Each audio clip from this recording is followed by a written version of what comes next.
Hey guys, thanks for tuning in to another episode of Nuggets News. Today we welcome a very special Australian guest, and that's Stephan Livera from the Stephan Livera podcast. How you going, mate?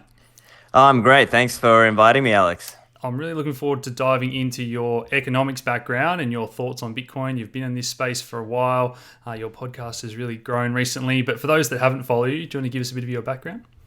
Yeah, sure. So I came at this mostly from an Austrian economics angle. So I pre understanding or coming into Bitcoin, I was very into Austrian economics already. So that already made me skeptical about things like the central bank, skeptical about government monetary controls. So, for example, legal tender laws, capital gains tax laws, etc., bailouts, obviously. So I was skeptical of those already. And then, so for me, coming to Bitcoin was just like being a fish in water kind of thing. It was just like once it was correctly explained to me, it was like, wow, this is what we've needed all along. And the way I yeah, so basically I have been just writing articles here and there over the years, and then more recently I've been doing a podcast which I've managed to get on a lot of big guests within the Bitcoin world and within the Austrian economics world. So that's really what my podcast is known for. Fantastic. I saw you ranked 70th on, is it HiveX or something like that? Hive.1, yeah. So What is that that is all a about? I hadn't heard of it before. Yeah, so that is actually it's an interesting approach now. So it's an algorithmic approach. It's sort of like if you think back to years ago, they had Google PageRank. It was kind of like if these other pages link to each other, then that's a better chance that that's like a good website. Same kind of idea, but imagine like people rank. So it's Yep. the idea is looking at people who are themselves influential. So for example, Adam Back, CEO of Blockstream, who does he follow, right? And he's like ranked number 1 on the Bitcoin list. And so what that's doing is it's basically looking at on Twitter, and I think they're going to build in other data sets as well to try and figure out, okay, who is following who. And typically, while it's not perfect, it is still a good first approximation for people who want to try and understand, okay, who's influential, quote unquote, influential within the Bitcoin world. Well, Hive.1/Bitcoin, the Bitcoin cluster, has a decent listing of people, and pretty much if you look through that list, the people at the top of that list are people with a essentially a multi-year long history in Bitcoin. They're well respected within Bitcoin. And funnily enough, when sometimes when people do things that are not well respected or that are not popular, sometimes other influential people, quote unquote, will unfollow them. And then so their kind of stance, in some sense, their standing in the community kind of drops, if that makes sense. So it's a very interesting thing. It's not perfect, though, but it is useful. I really like that, and it also prevents a lot of those guys with big fake followings that they pick out the best content from smaller guys, which I've noticed happen a lot as well. So that's very cool. 100%. I mean, that is the thing, because there are, within this, Bitcoin world and crypto world more broadly, there are sometimes if you're a news or media organization, you might just naively think, oh, look, the guy who's got a lot of followers, let me get him on the show. Yep. When in reality, that person may not necessarily be actually influential within the Bitcoin community. So that's why Hive.1 is a cool thing to look at. Couldn't agree more. So I wanted to give a little bit of an introduction into the Austrian versus Keynesian economics and where the world sits at the moment, because for people at home, our economy and our whole world revolves around money, but it's not actually an exact science as we would like to think. Sure. So that's a great question. And so for most of us, we went through school, and if you studied economics at school or at university, you were most likely taught some brand or some branch of Keynesian thought.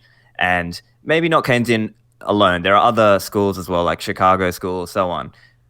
My view is that it's the Austrian school, particularly, that gives us a better understanding of Bitcoin. And in order to understand that, we have to look back at, okay, why is it that money arises, right? So let's contrast some of the different views. So a quick example, if you are a chartalist, that means you believe that the state or the kings in the past, they set the money. They say, I'm the king, I'm telling you, this is the money, you must use it.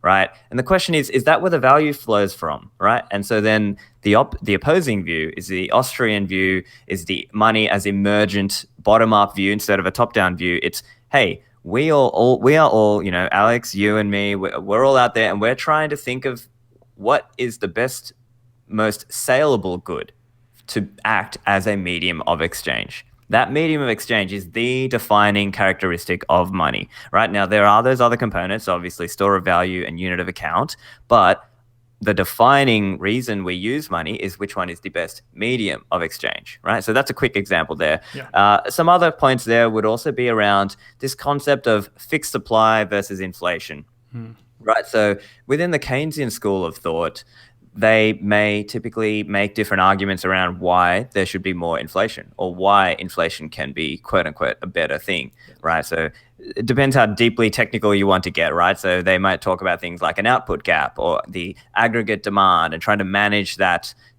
flow or that supply of money. Or they might talk about things like sticky wages and using that as a sort of local and again, I don't want to get too into the technical details, but that's essentially, that is one frame of thinking, right? That's like a Keynesian way of thinking. Yeah. Whereas an Austrian is viewing it more like, hold on, it's not so much the amount of money that matters in the first place, right? We could have $1,000 in our economy. We could have $100,000 in our economy, but that's not where the wealth is. Yeah. Right. So quick thought experiment, right? Let's say, Alex, you've got $100. I've got $100 as well. And if I just click my fingers and say, okay, Alex, actually, you've got now $200 and I've got $200. Are you and I any richer? Well, no, right? Because you nominally have more dollars, but the real wealth is, your equipment and your skills and the different capabilities of the people in the economy. It's the land, it's the technology. That's the real wealth. And so the Austrians view it like, hey, look, increasing the number of paper tickets in the money in the world doesn't actually make us richer, fundamentally speaking. And so once you understand that, then you can sort of start going further down that rabbit hole and understanding it more from the point of view of thinking like the economy is actually like this emergent beast, and that what we need to grow is actually capital accumulation, rather than in the Keynesian world where it's essentially, as an Austrian, we would think of that like, no, hang on, that's encouraging capital consumption. Does that make sense? Yeah, so again, just a super brief overview for people at home. They have very different thoughts about saving versus spending in credit and debt. That's probably the point that I really want people to understand before we get into the chat further today. Yeah, sure. So one of the ways that Austrians view this is, think of it like this. A Keynesian is typically thinking of it from a consumption-driven point of view. Whereas from an Austrian point of view, it might be more like, hang on, consumption is not the problem. Consumption was never the problem. Production is what we need to think about, right? So quick example there. Let's say, pretty much anytime you have something, you're always wanting more, right? You want something better, right? And that's just our human nature, right? So really, the problem is not one of consumption, right? Obviously, we want more. We desire more. But the problem is, how can you set up society, or how can you what are the tools or the steps by which you can produce more? Part of that is this idea of saving, and that is driven by this idea that you might need to forego some of your consumption, right? Mm-hmm. So the typical examples, if you read like an Austrian economics textbook on this, they might even use this example of, hey, you're out on the island, you're alone, and you could either just pick berries and eat those, or maybe you might need to pick some berries and forego the consumption of some of those berries to give you some time to work and make tools, right? Because in the time that you're making tools, you can't be picking berries. So maybe in one day you pick a lot of berries and now you're saving some for tomorrow, because tomorrow you're going to make a tool, and that tool allows you to fish more effectively than just trying to catch them with your bare hands, right? And so that's a quick, like, silly little basic example, but you can sort of see how if you apply that to the rest of society, that is actually what we should be encouraging. And part of what we see as a problem in the world today is that the current fiat money world artificially drives this kind of view of cheap debt, cheap credit, go and consume now, don't think about your future, or less so, think of your future. Whereas in the Austrian sense, it's more like, no, actually, that has real world consequences if you encourage that sort of behavior. Now, there would still be some credit in a what we call like a full reserve or a, no fractional reserve banking world. We would still see some credit. It would just be much, much harder to come by than what it is today. Does that make sense? Yeah, and I think that's what people have a good understanding of today, particularly when they hear that, Australian households have never been more in debt. We've borrowed a lot from the future. We've spent a lot, and we've become a consumer-led economy. But at some point, and we'll get into modern monetary theory later, and if they just hand out money to everyone and everyone can buy things, at some point you have to say, well, hold on, what are we all producing and how's the economy going to work going forward? Yeah, definitely. So it's a very tough thing to explain to people, right? So because you've got levels to this thing, right? You can just sort of say, hey, they're just naively printing money. Then the next level might be like, okay, no, actually they have what it's more like the government has created this environment in which we all get debt more cheaply. And so the Austrian theory would explain here that essentially we have been put into a scenario where the interest rate, in some sense, is not a true reflection of our time preference. And so in doing so, that has sent what we might think of like a false signal to the market, right? Yes. Now, in any normal free market, there will be some businesses who do well and some who don't, right? Like that, and that's normal. But we would expect that to just be kind of spread out over all of the different industries. Yep. Why then is it that we see this cluster of entrepreneurial areas, right? In one certain sector or at a certain time, right? So dot-com bubble, housing bubble, etc. Why is it that we saw this cluster of errors? To understand that, we have to think through the Austrian theory on interest rates and on capital and how businesses work. And in doing so, we can understand that what those interest rates, what that manipulation of the interest rate did is essentially manipulated and sent entrepreneurs the wrong signal. It was saying, hey, entrepreneurs, come here because there's profit. Come and work in this industry. Come and do some business here. Try to pull resources from other industries here. Yes. But the problem was because the money had been giving people the wrong signal because it's manipulated money, that was not truly coordinated in terms of what would have been a sustainable production. And so then what happens is we see this inevitable bust, as we saw with the dot-com bubble, as we saw with the housing bubble, and as we are arguably seeing today with these kind of everything bubble that we're seeing now. And, a funny way to put it actually is it's not that entrepreneurs all of a sudden just become idiots. It's that idiots become entrepreneurs, right? And so it's like, how many stories have you seen on like domain.com, for the Australian listeners, on domain.com of like some 26-year-old who has 30 properties by the age of 26. And, it's like people have been led to believe that being a housing entrepreneur, like flipping houses, is some kind of long-term sustainable project, when the reality of it is such behavior has been enabled by government and central banking and fiat money and bailouts and all of the rest of it. Yeah, so as you said, credit would still be available, but it would have that risk priced in of businesses fail and all that sort of thing. But at the moment, we have way too many people experimenting. We saw it in the Australian banking sector, how much they just lent to housing instead of small business. So you can take this down all sorts of paths, but that's the problem that we face globally, isn't it? That the central banks, and I want to hear your view on this, they try to keep extending this cycle slightly. It's almost like we're afraid to have a downturn because of how much debt there is now. Exactly. And this is exactly the problem that, so people explain this like, okay, the Fed has painted itself into a corner, right? That they have built this massive balance sheet. And then the question then becomes, okay, how are you going to unwind that? Can you unwind that? And so from that perspective, then it makes sense from their point of view, right? That they think, okay, we need to try to contain it and we need to try to maintain something with this system.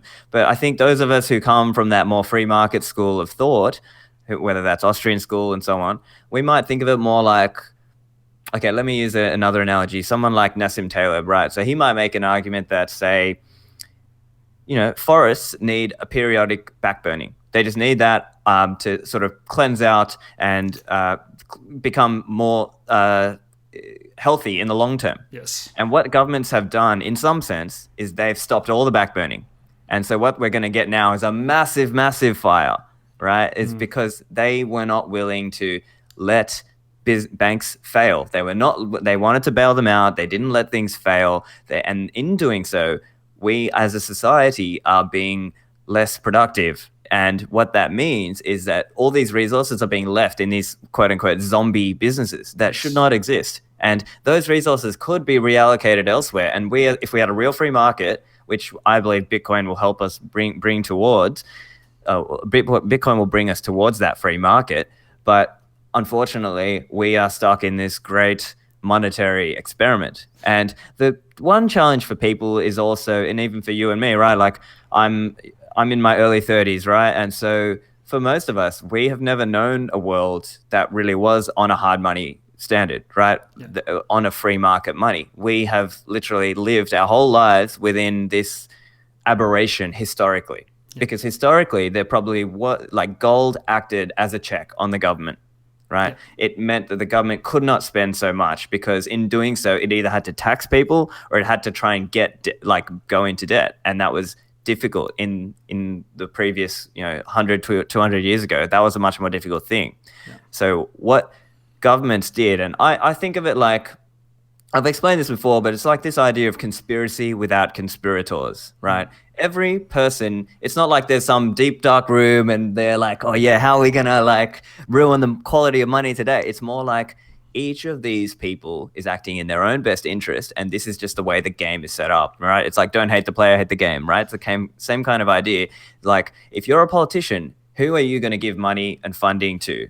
Well, obviously, you're going to more likely fund an economist who is providing intellectual cover fire for your idea, right? Yes. So you're more likely to fund a Keynesian than you are an Austrian. If you're an Austrian who thinks central banking is wrong and a very bad outcome for society, how likely are you to go work at a central bank? Yeah, and right?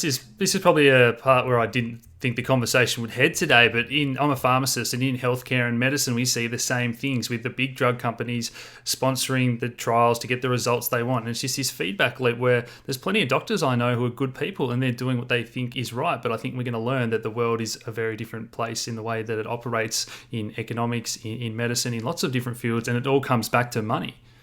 Oh, for sure. Yeah, I think a lot of it comes back to the money, and a lot of it comes back to, in that case, things like occupational licensing and restrictions, things like intellectual property laws as well can drive certain outcomes by some of these larger pharmaceutical companies, because from their point of view, they're thinking, well, I've pumped in however many millions or billions, I want to see some return on my investment. Yeah. And because of that, not just that, it means that they have to go, like in the US case, and potentially even here, they've got to go and get FDA approval for X, Y, and Z. And that costs, even to get this trial done, it costs $300,000. And then you've got to go stage 2 trial. And now that costs like $2 million. And it all adds up. And so there are many, I'm a libertarian, right? So I'm skeptical of many government things, right? So I think intellectual property laws are a big, big driving factor in injustice in our world today. But I think the number one thing is money, right? And so that's why I really spend most of my time doing Bitcoin, because I think Bitcoin is something that will change the game. It will mean that governments can no longer just spend, right? That there will be some restraint placed upon them. It means that instead of having this kind of hidden tax of inflation, they will need to explicitly tax people. Yeah. And so in doing so, to explicitly tax people, that's much more difficult, right? Because if I have to come to you explicitly and say, hey, Alex, pay me up, I'm the government, pay me some tax, that's a lot harder to do than just having this system that enables me, the government, to go and enter these very deep debt markets that people can just go and buy bonds, and then if I'm the government, I can fund my behavior a lot more cheaply doing that, and it's a lot more politically expedient for me to do that. Yeah. So I want to talk about where we currently stand today, I guess, in the macro economy. And I did a video yesterday about the Dunning-Kruger effect, and I never studied economics even in high school. So my journey started off with learning about stocks, and it's taken 13 years now for me to feel that I've got a decent grasp of this. But I'd love to get your ideas as someone that has studied economics about the Federal Reserve, and are we heading into this next downturn? We've just seen a rate cut at time of recording, and the fact that the Fed can't have an honest conversation like you and I can, saying that, hey, maybe they got it wrong, or maybe that didn't work. And is this the market, but also the general population waking up to a few of these concepts that's leading people to question debt, money, but maybe lead them to Bitcoin? Yeah, that's a good question. I think we've got a lot of people who have been chasing for yield, right? So fundamentally speaking, they have been pushed out of what might have otherwise been money held in a savings account or otherwise money just held in, say bonds into like the stock market. And if you graph out, and there are different, if you look online, you can see different graphs that sort of superimpose the amount of QE and the stock market. And you can sort of see there's a bit of a correlation there because maybe it has been that what we've seen is, in some sense, Japanification, right? It's like central banks are buying all these bonds, and depending on where you look, whether it's Switzerland or Japan, maybe we're like just a little bit behind Japan, right? Not that, maybe we're a bit further behind Japan, but like that's the direction that the world is going, and that's what some global macro commentators speak about as well. I think in terms of, are people starting to question the Federal Reserve and so on?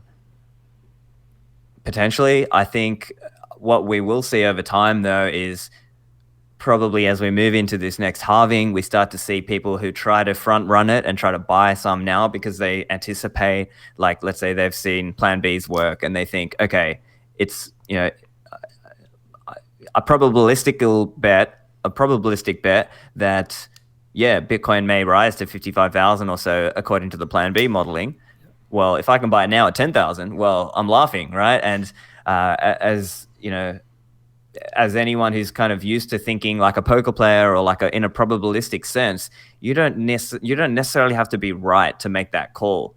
It just needs to be on the percent base, okay, that it was right. So, if it's got a 10 times upside, you only need a 10% chance to make that right. I did a write-up about how I think this could actually be one of the biggest sell the news events in history because it's the first time the halving's been mainstream. We sort of had a bit of a test run watching Litecoin go from $20 to $150. So I definitely think it's going to get priced in ahead of time. Yeah, so I think we will see more and more people come into it. I think part of the challenge right now is that actually it's more retail-led. So I think some of the big, quote-unquote, big money, smart money, those guys are to some extent handcuffed by the mandate or by the governance or by certain rules of the vehicle that they are in, whether that's a fund or certain restrictions that stop them from getting in as part of the fund. But some of these guys, as they've as Raoul Pal says, he pretty much knows all of them, and he reckons that pretty much all of them have some Bitcoin in their personal account. So it's a matter of time, right? And I think it's these things like what we've seen recently with LedgerX, who have got now physically settled Bitcoin, backed, are coming to the party soon. We've already got CME. It's all just, I think, over the next, the way I think of it, it's more like medium to long term. I'm not really so focused in the short term.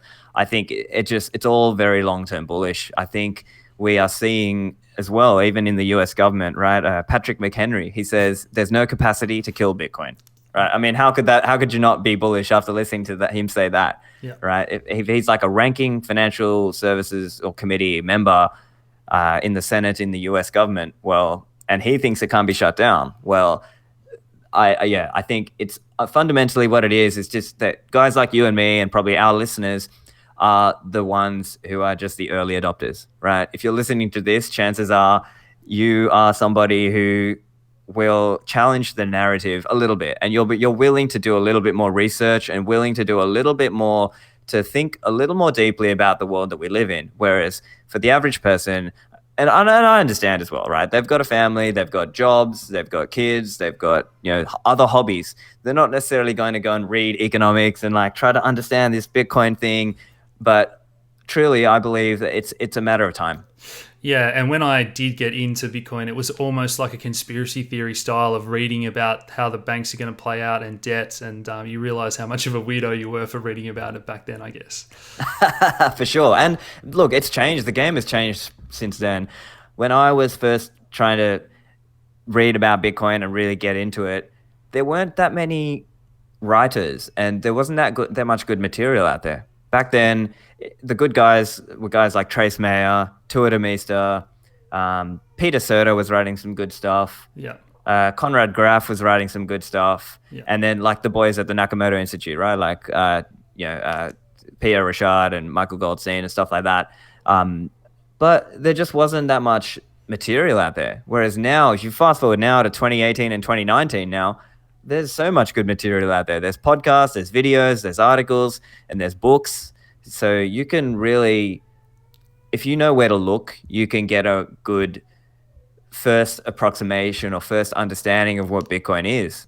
And so we now are in a much more well-positioned place to kind of take that next wave of people, because the early days was more like cypherpunks, libertarians, and other people like that, and now it's kind of expanding out. And here's the other thing, right? The percentage of the population that I think is actually libertarian, probably maybe 1 or 2%, right? That's a rounding error, right? Yeah. But the number of people who want to see number go up, that is a different thing, right? Yeah. They just want, if people will come for the gains, and then they will actually start to understand a little bit more of the philosophy and the economics behind it as they proceed down that rabbit hole. Yeah, it's a bit of a chicken or the egg, and I tend to agree that a lot of people come here for the money and then end up staying, and they learn about Bitcoin, and it almost takes you years to fully appreciate how Bitcoin isn't just a blockchain. It's tying all these sort of concepts together to become very powerful. And I don't think we've ever seen an asset like that in history. And we now live in the digital age where we're all connected. We know that people are sharing this stuff on Facebook, and the network effects in the next run, I just see, this is why we keep having these big runs in price as well. Yeah, for sure. So I think part of it is it's going to be volatile, right? So that is a common knock against Bitcoin. But I think the way most of us as Bitcoiners view that is how else could this go, right? It's a new money that came out of nowhere, and it does not have a central bank. And that was an intentional trade-off that Bitcoin made, obviously, because if you introduce, so the way Bitcoiners will talk about this is it's like political argument surface. And this is, I think, a concept from Nick Szabo, right? So if you think about it like a computer attack surface, you want to try to minimize your attack surface so you're less likely to get hacked. Yeah.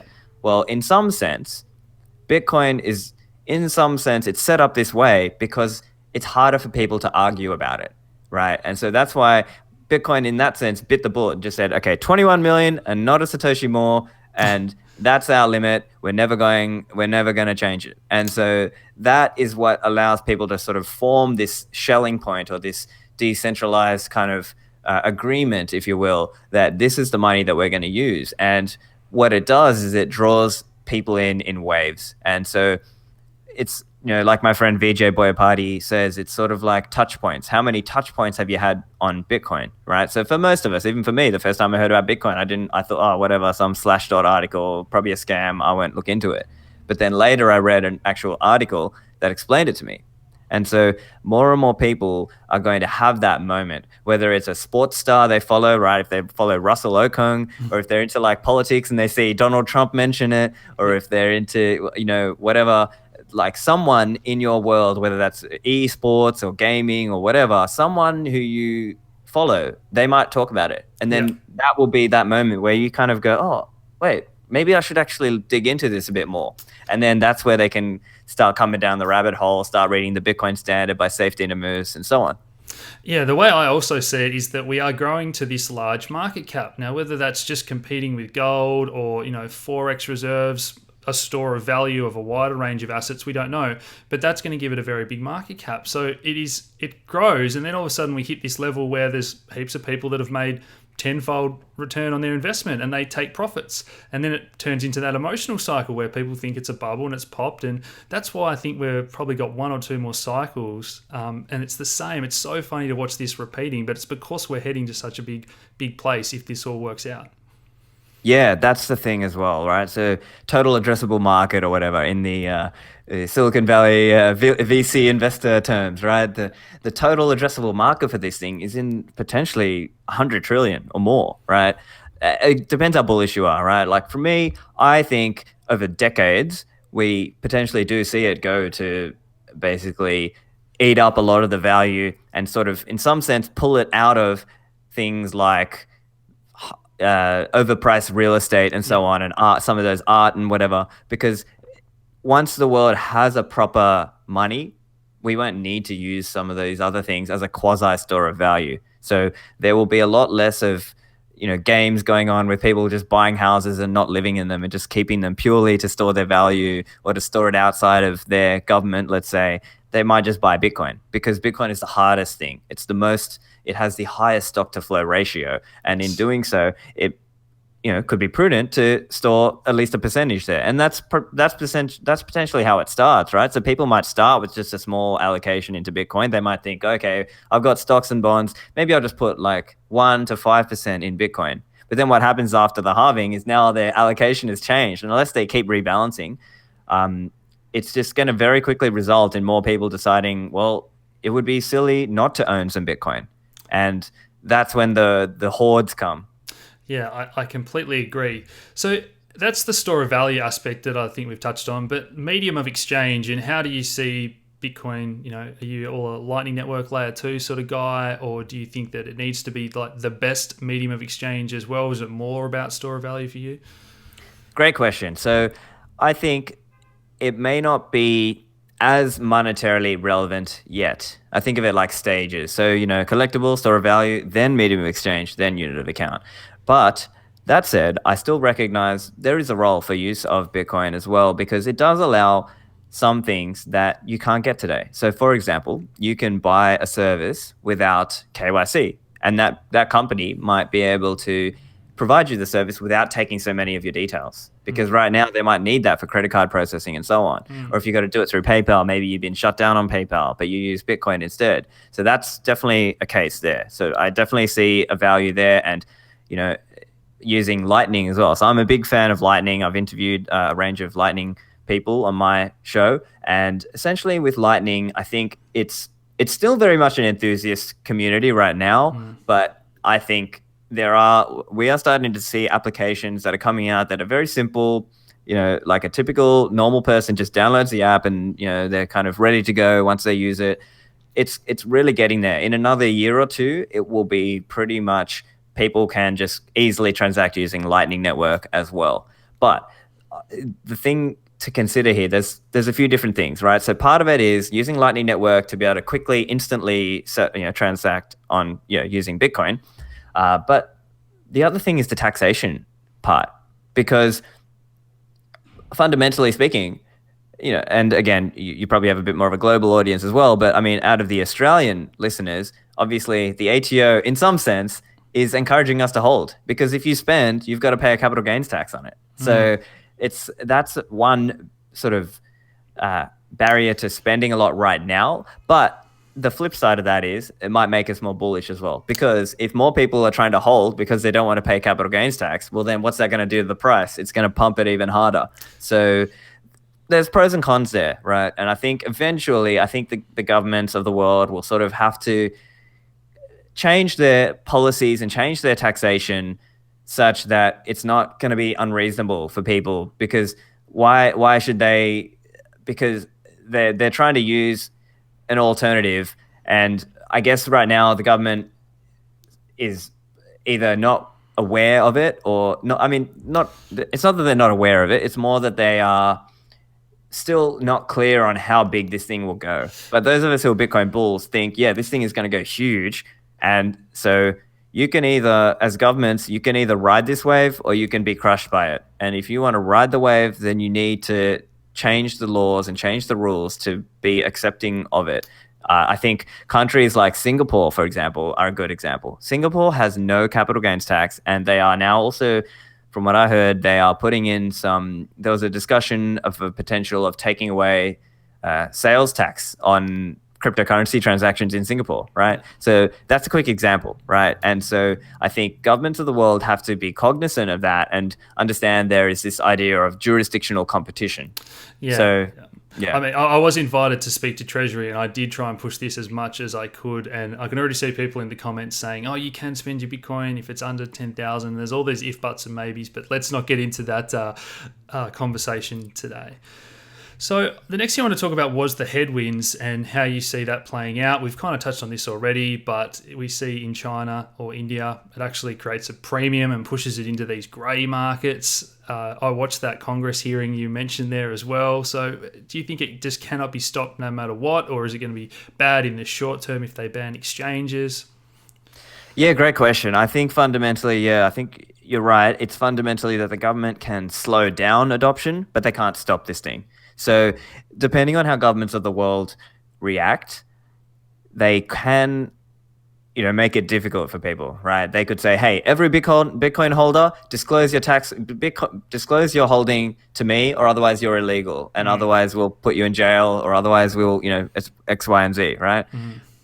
So that is a possibility. But I still believe in the long term, that's not going to stop Bitcoin. Reason being is people will just now have this way to store their value. Even if they have to disclose it to the government, they would still prefer to do that rather than leave it in kind of the clown world circus of fiat money. Yeah. And so as more and more people do that, well, what's that going to do to the price? It's going to do the orange coin number go up, right? And so I joke about this, right? Like, it's like some people will like to read Austrian economics and they'll read these 1,000-page textbooks, right? But that's not for everyone. For some people, it's literally you just see the coin, see orange coin number go up, and now that'll suck you in, right? And then once you're in, now you start coming down that rabbit hole. So for even in the case that the government tries to say, disclose your holdings, well, again, it's going to drive price up. And in the case where it tries to ban it, well, that's that same point where essentially if you ban it here, people will go elsewhere. And then the innovation and the capital will flow elsewhere, because it's not, you just can't stop this thing globally. You could only try to, maybe if one country really tried to stop it, they could maybe really push it underground in their one country, but that doesn't stop the rest of the world.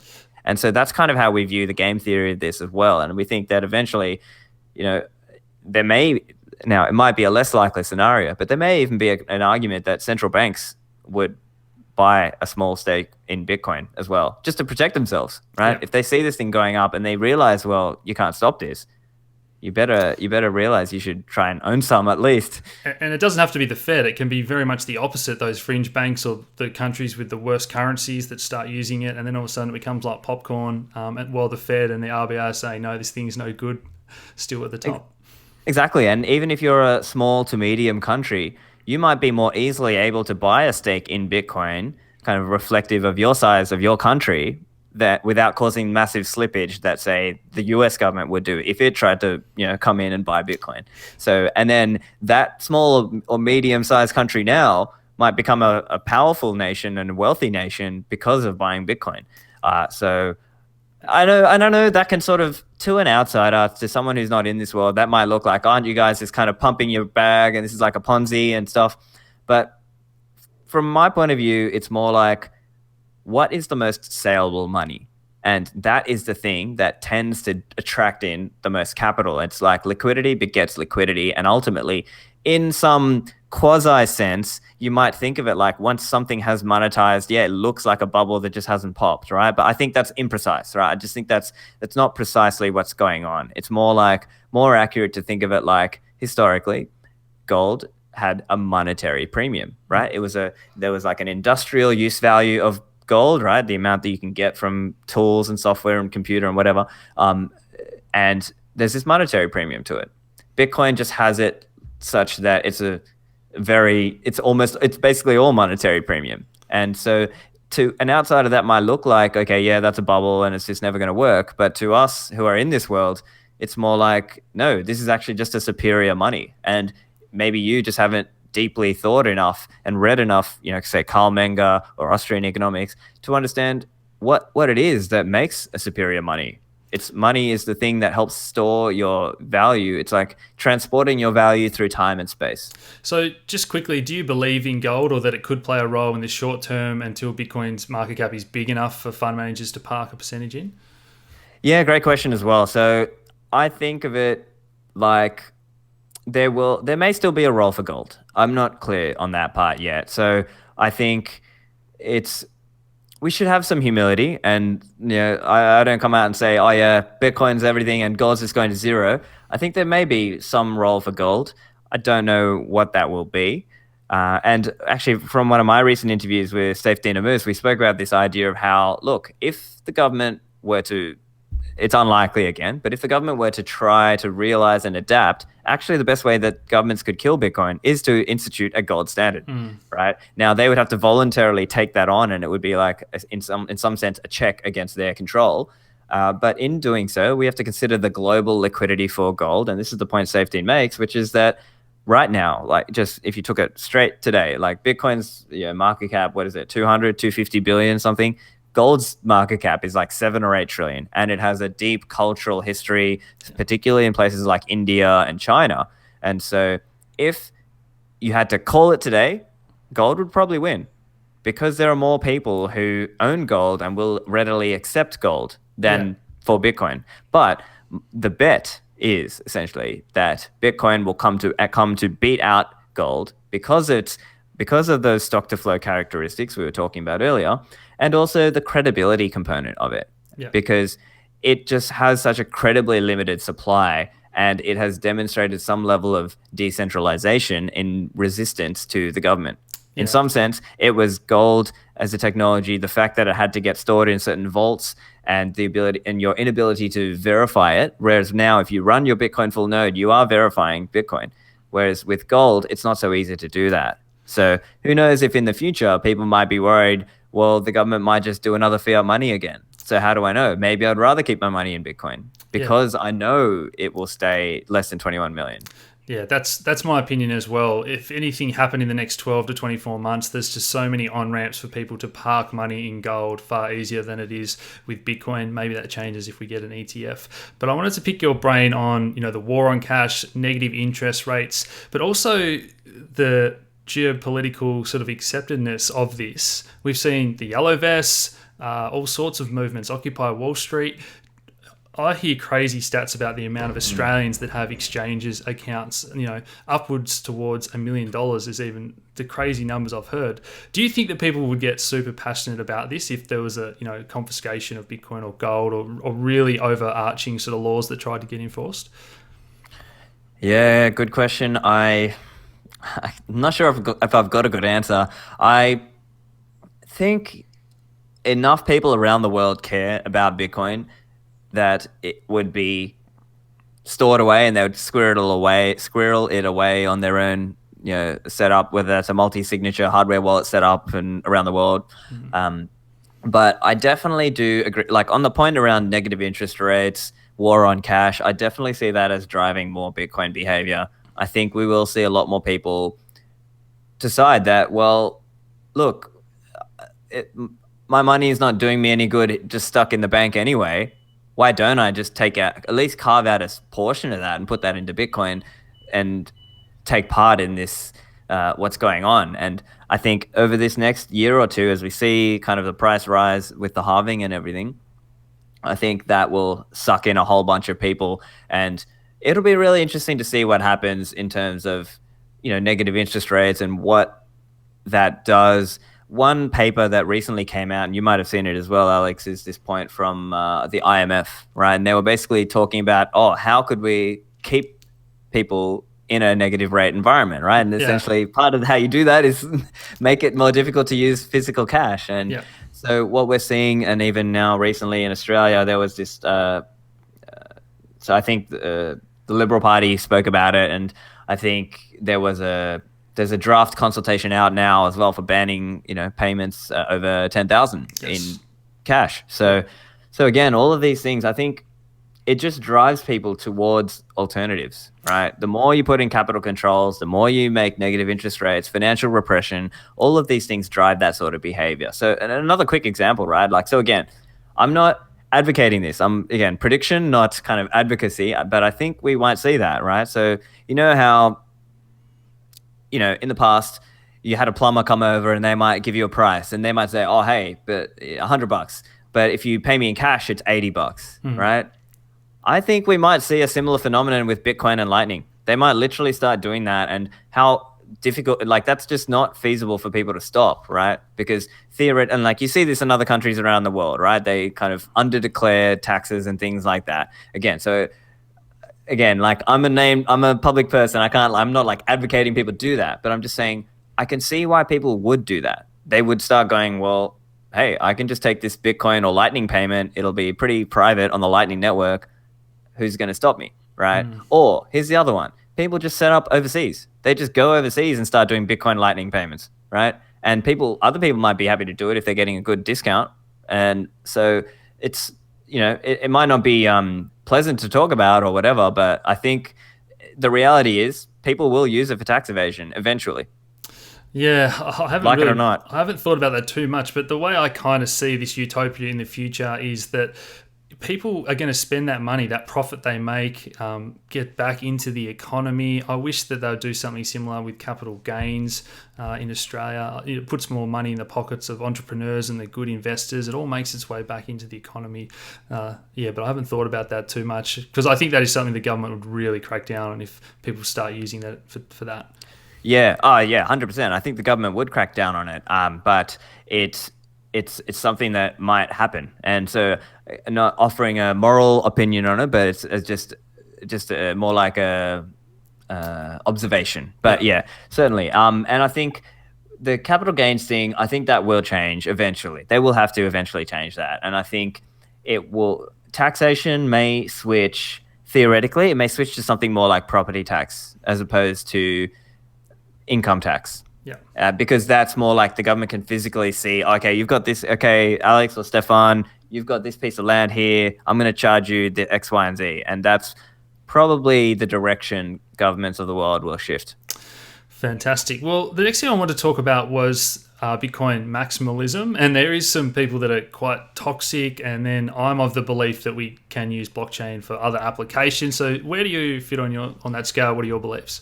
I'm probably much more towards the toxic end there, right? So I am Bitcoin only and blockchain skeptic. But I'm happy to explain, what are my views. My essential point around Bitcoin, like versus other altcoins, is essentially that it's about liquidity, right? So Bitcoin has the most liquidity, and it is the most decentralized. Like without a question, it is the most decentralized, and therefore the most resistant to any sort of government or large company influence on the supply of Bitcoin, the transactions of Bitcoin. Now, that it may, in the future, there may be some attempts at further censorship or centralization, but essentially the bet on Bitcoin is that it has the right incentives and the right setup that it will just keep growing in a decentralized way, and it will continue to decentralize in terms of things like mining, in terms of development, in terms of ownership, like who holds Bitcoin, in terms of different ways you can interact with Bitcoin. So you're coming at this from a financial money thought process rather than, I'm sort of saying that I believe that blockchain may have good applications in other industries, but in terms of money, I definitely think Bitcoin is the king. Yeah. Right. Okay, so I got you there. And then I think on blockchain technology, my skepticism is essentially that it is an incredibly expensive technology. It is not a cheap technology. Bitcoin doesn't use blockchain because it's cheaper for it. In some sense, it's a very expensive technology. But as Nick Szabo would point out, what that blockchain gives us is social scalability, right? So if you check out Money, Blockchains, and Social Scalability by Nick Szabo, fantastic essay.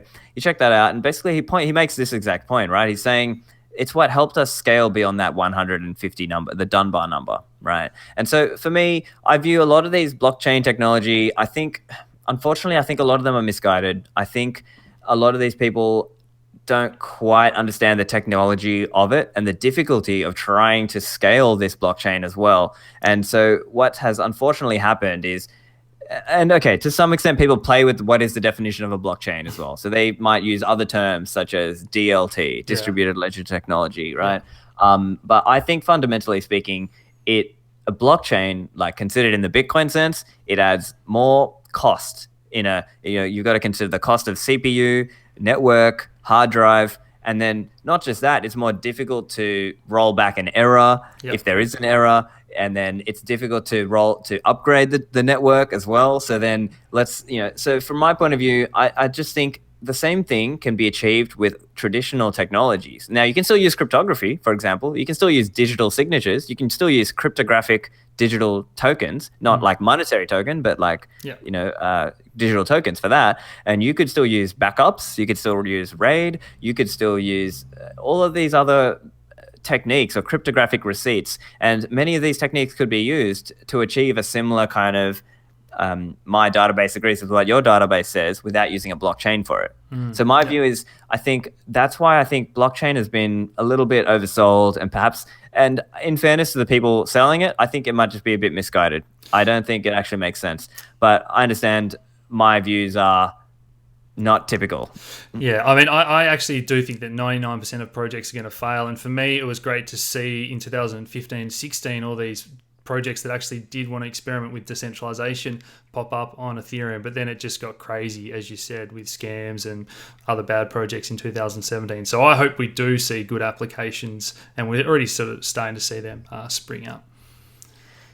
Yeah, for me, I think, so I appreciate the desire to see the kind of more legitimate projects work. The thing I struggle with is to see a profitable use of a blockchain. Right? I'm still unclear whether there have been any, because people talk about it, right? They talk about, use it to verify the supply chain, or use it to verify the provenance of some diamond or whatever.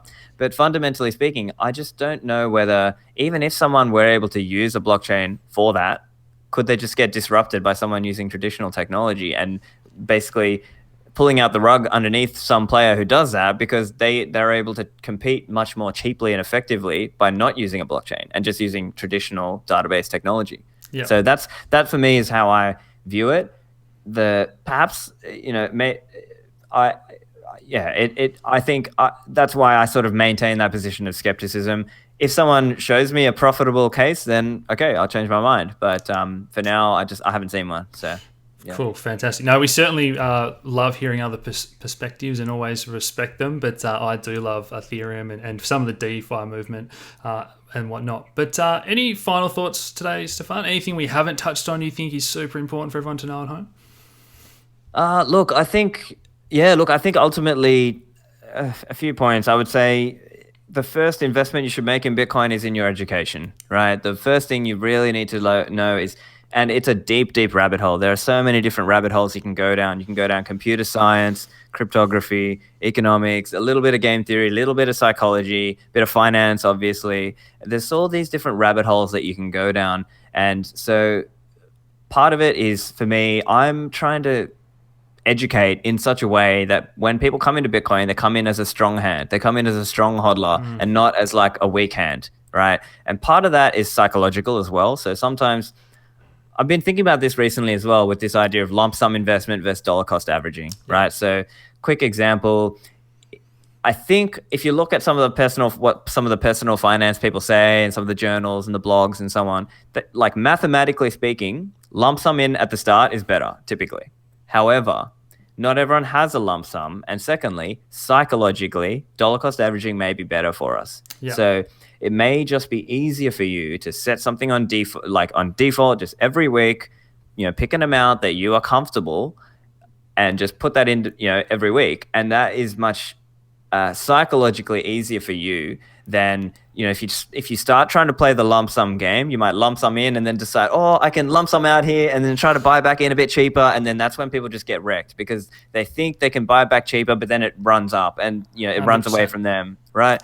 So I think that's a message as well, because if we do hit some crazy, bull market FOMO like we did back in 2017, dollar cost averaging will protect people a lot more than trying to lump sum in at the top. Right, because unfortunately that's what happens with some people, because that's what our human psychology drives us to do. So as a listener, and you're trying to think through this more clearly, you've really got to try to automate some of your decision making and set it now before things get crazy. And think about, okay, if I am going to sell, here's how much I'm going to sell, and okay, I'm going to pay the capital gains on it and whatever, but that's my little level that I've set. And then, and this is my little hold stack that I'm just going to hold all the way through.